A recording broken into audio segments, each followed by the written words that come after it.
We got one goal, to win. If you're part of the solution, I'm down with you. If you're not part of the solution, I don't need you around me. I know I'm going to do my job.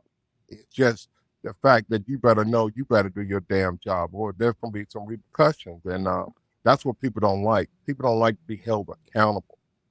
We all got to be accountable to somebody. And if we can't be accountable to each other, if one person on a team destroyed a dream, then he needs to be punished.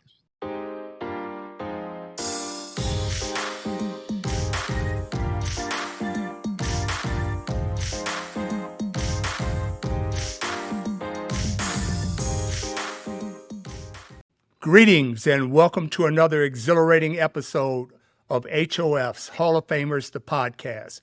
I'm C. Lamont Smith, your host, and as usual, I'm joined by my co-host, Mr. Jared Bell of USA Today. Jared is also a member of the Pro Football Hall of Fame Selection Committee. Our guest today is the first player to win 5 Super Bowl championships. He was selected All-Pro twice and earned Pro Bowl nods 5 times in his illustrious career. He is a 2-time Defensive Player of the Year and a member of the College Football and the Pro Football Hall of Fame. We would like to welcome Mr. Charles Haley to HOFs. Charles, how you doing, man? Hey, Lamont. Hey, Jared. How y'all doing? We're good. We're good.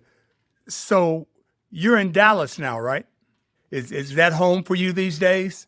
These days, yes. Okay. What made you decide to make Dallas home? 4 kids and 3 grandkids. We had young kids when we were playing, and they had to go through high school. So I'm still here, but my goal is to go home in a couple of years to Virginia. Okay. Good deal. Yeah, I know Jared has got a few questions about growing up in Virginia, and I want to jump into James Madison, but let's talk about Virginia a little bit. Jared, you want to jump in there?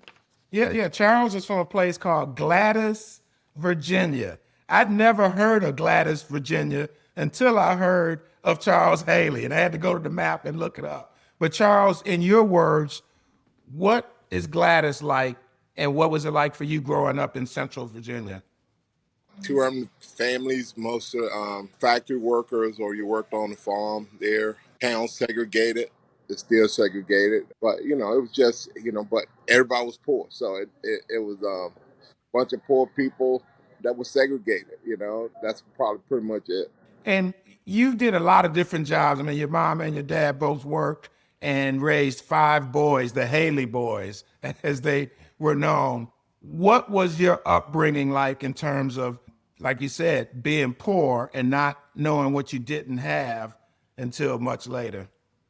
I think I'm a little bit different than my brothers. I think they were conformists. They was okay with the status quo. They were okay going with whatever the standard was. And I was more emotional. I was more, I wouldn't say driven, but I was more wanting to be able to please my mom.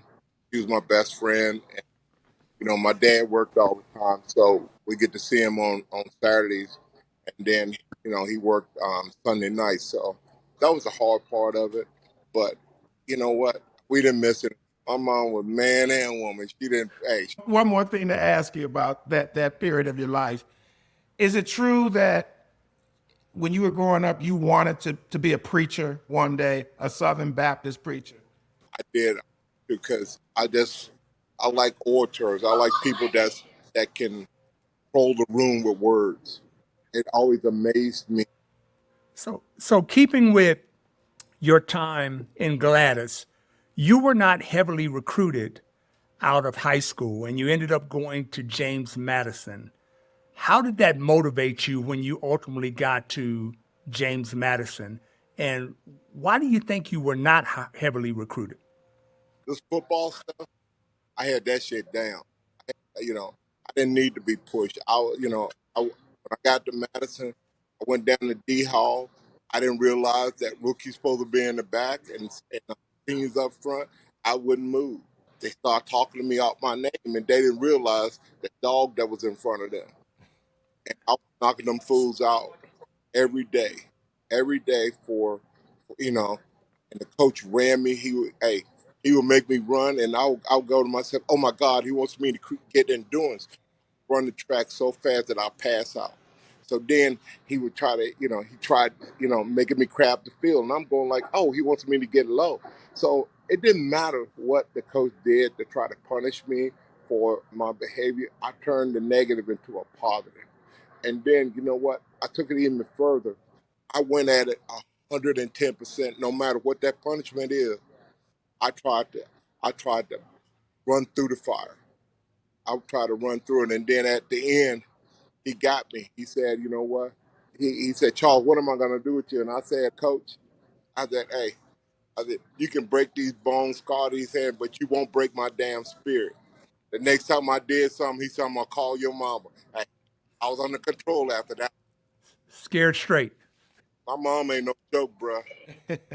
That's hard to believe, you under control. You said it, I didn't say it, but it is also illustrative of the work ethic that you had and you know, just the whole passion that you played with in the NFL. I mean, is that kind of how it all started? Because you were so relentless as a player on the field, but you were also so dedicated and committed off the field in terms of studying and watching film and doing all the things that, you know. Well, the biggest key for me is that I have four brothers, and they could wake up every morning being great.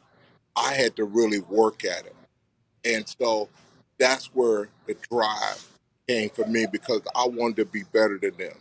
I wanted my mom to say I'm the best. And even to this day, she tells me my brothers are better than me in football.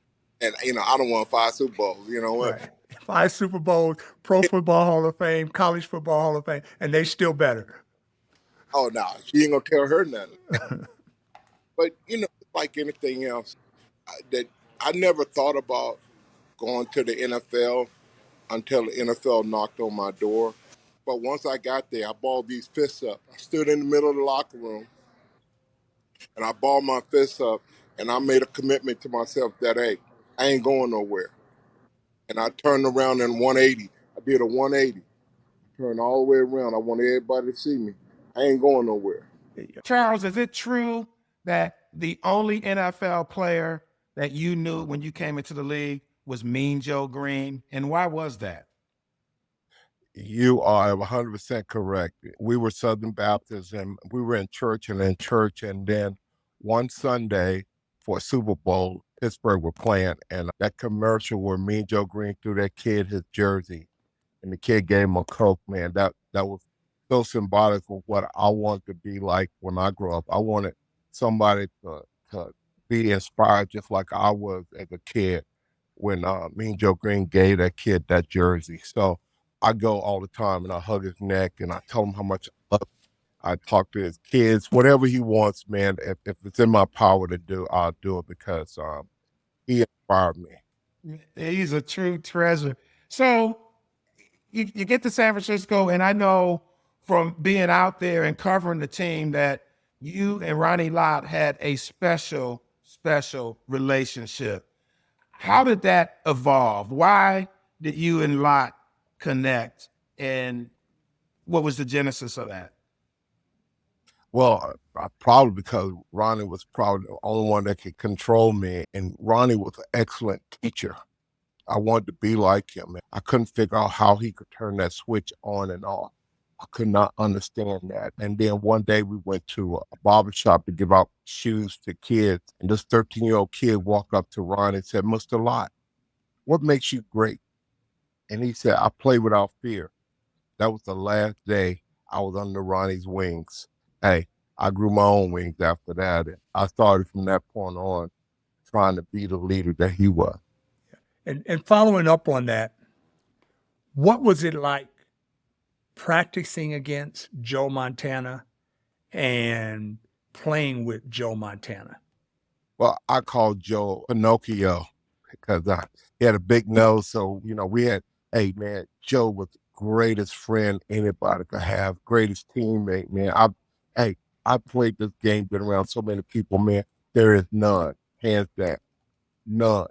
I mean, genuine as shit. I love him, man. He's been my friend from day one, and he hasn't changed. He coined the phrase bullet head. He used to call me bullet head. But, I could have told him that was no secret because my head shaped like a bullet because I'm a big shot. But it just went over that nose. It went over that nose.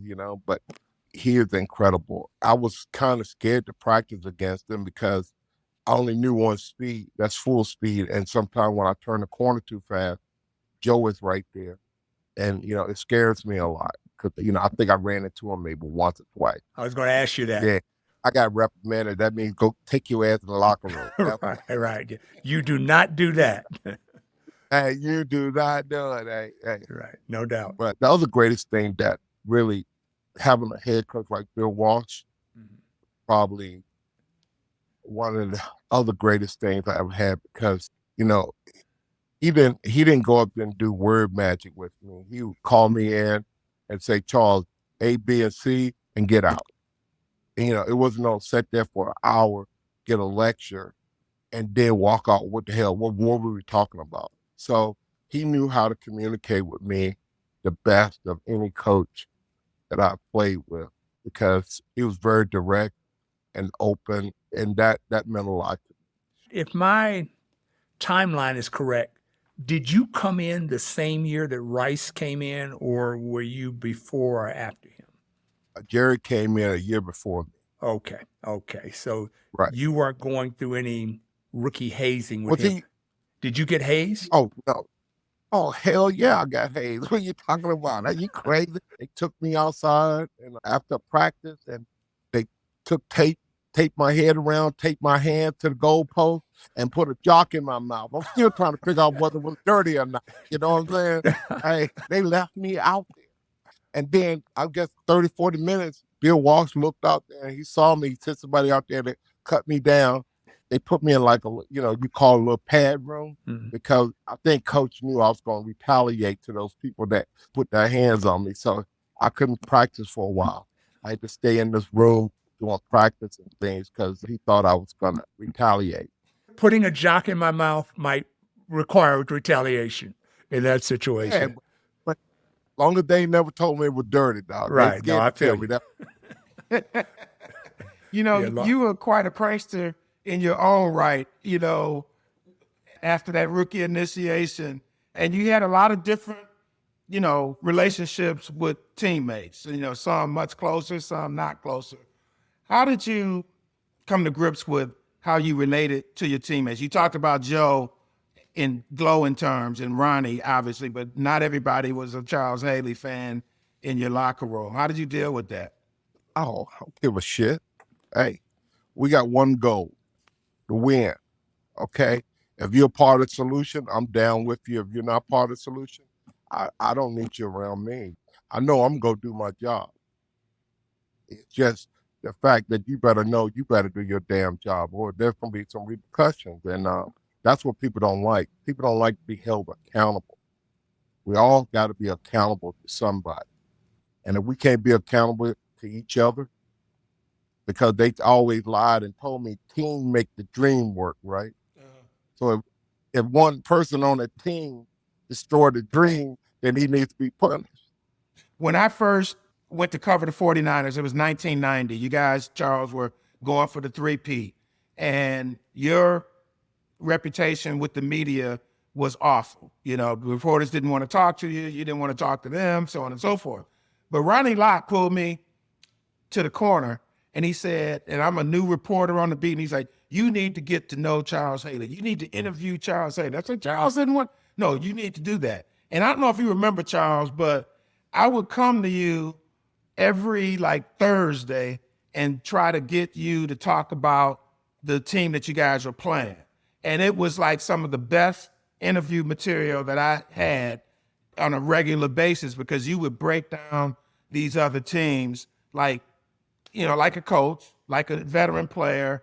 And and Ronnie told me that was what was going to happen. He's like, this guy is the smartest football player that we have in his locker room, or as smart as anybody. Where did that come from? Why were you able to break down the game, the opponents, to really just have that mental edge that a lot of people didn't give you credit for? Well, you know what? The other great thing that I had, George Seifert is a micromanager.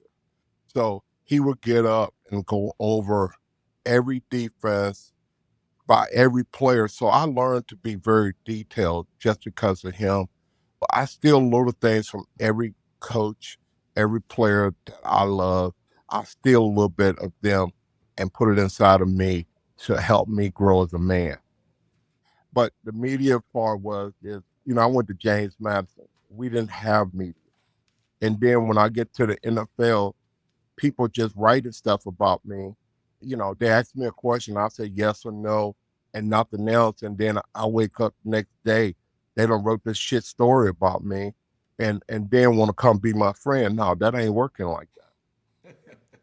Yeah, that's definitely a crazy dynamic. And tell us that story about when you came from James Madison and you flew into San Francisco for the first time. Tell us about when you arrived. Oh my God. Just, hey, first, just getting on the plane, man, and the turbulence and stuff, man. And when we landed, and so, I'm already praying to God never get back on one of these things. And I get off the plane and I didn't know where my luggage was. So I asked this white guy, I said, hey, where's the baggage claim? And he started speaking another language. I asked a black guy, he started speaking another language. I thought, oh shit. So I decided to go back to the gate. And then if it wasn't for John Gruden coming to the gate to get me, bruh, I'll probably be back in Gladys by now. Hey, let me tell you, hey, That I was too petrified because I've never been around. Because then where I grew up is black or white. It was no different languages, none of that stuff. So I didn't have no idea what that was like.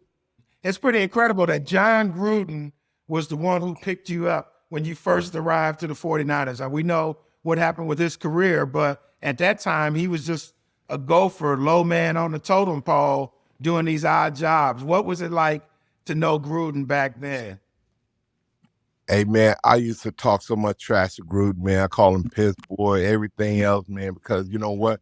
He did all the little dumb things, man. But I always like to tell him too, by him picking me up, I elevated him to greatness because he got a chance to breathe some of that air. Some of that air.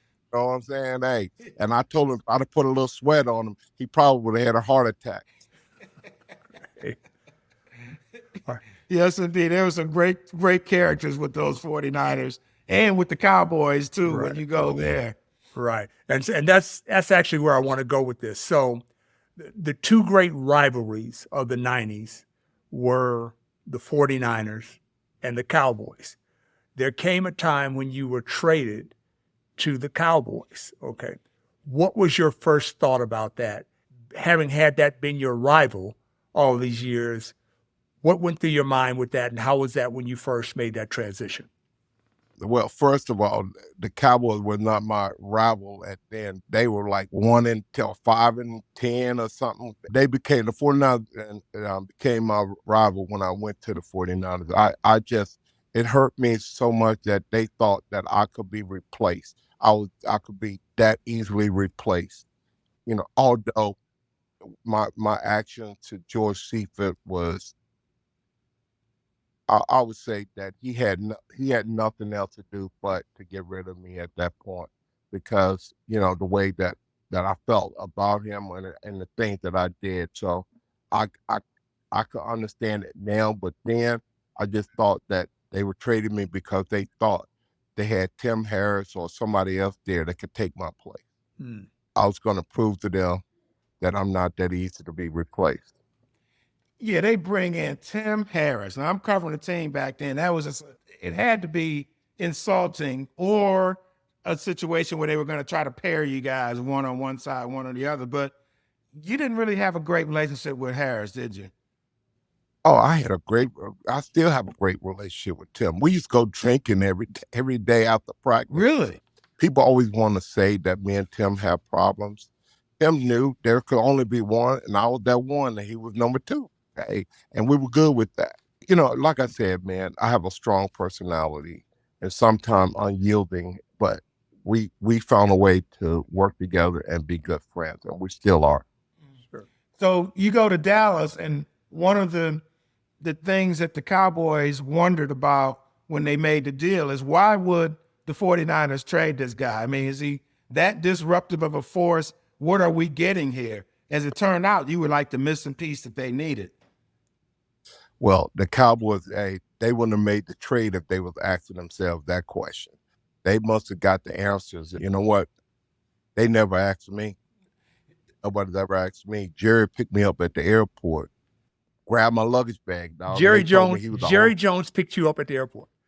and grabbed my damn luggage, dog. I'm going like, who the hell is this guy, man? I'm looking at these people going like, hey, who is the? He is the owner of the Dallas Cowboys. I thought, okay. And then, we got in the car. Jared talked about all the things and how he bought the Cowboys and everything. He said some magic words. I got your back. Wow, that's interesting, because the way the story has been told is that Jerry called up Eddie DeBartolo and said, why are you guys trading this guy, this, dynamic force on your defense? And Eddie explained, okay, we had this issue with the coaches, this issue, this, and that.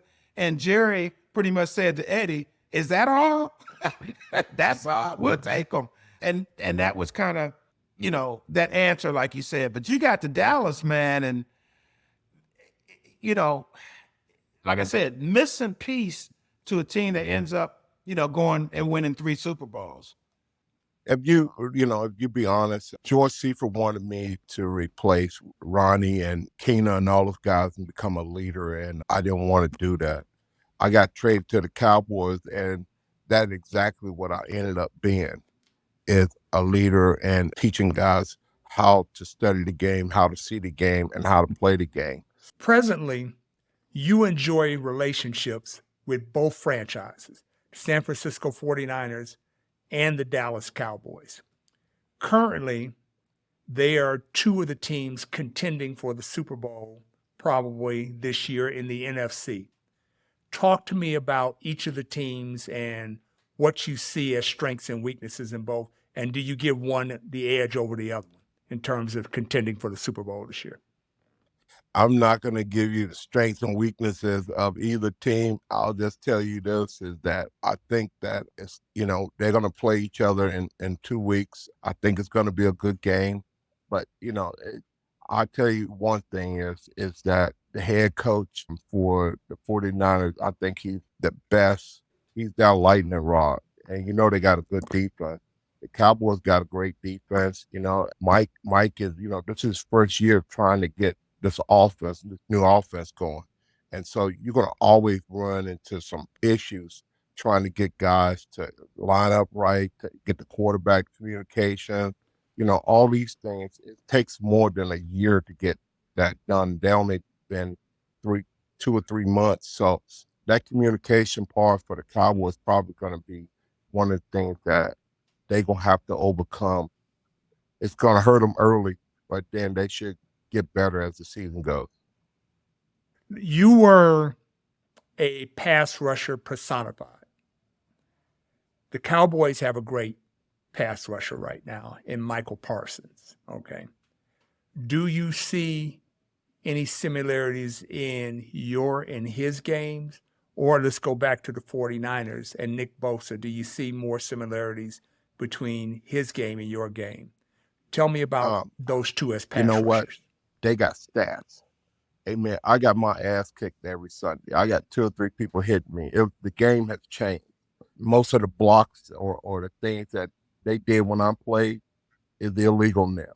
So I cannot say or quantify how great a player is because he didn't play beside me. I can say, looking at now, this league now is a pass-happy league, and you get blocked one-on-one. And so it's more or less now it's about scheme. It's not about skill. It's about scheme. And if you accidentally have some skill to go with a scheme, you're even a better player. Okay, Emmitt Smith holding out. You guys start 0-2. Jerry Jones in the locker room. The story goes that you go to Jerry, you got your helmet, you smash your helmet in the wall, leave a hole. A few days later, Emmitt has got a new contract. Is that kind of how that went down? My thing was I was addressing the team and I was pissed off because We had the best offensive line in the business. We got a running back, and they sitting there griping about one person. And, so I was pissed off and I got mad and I threw my helmet and shit. I didn't know Jerry was over there, but I guess he was over there. And I guess when the helmet came, he go like, oh, hell, I better get him in here. And hey, but you got to remember, Jerry want to win too. So, he realized, we 0-2. Yeah. Hey, we got to get him here.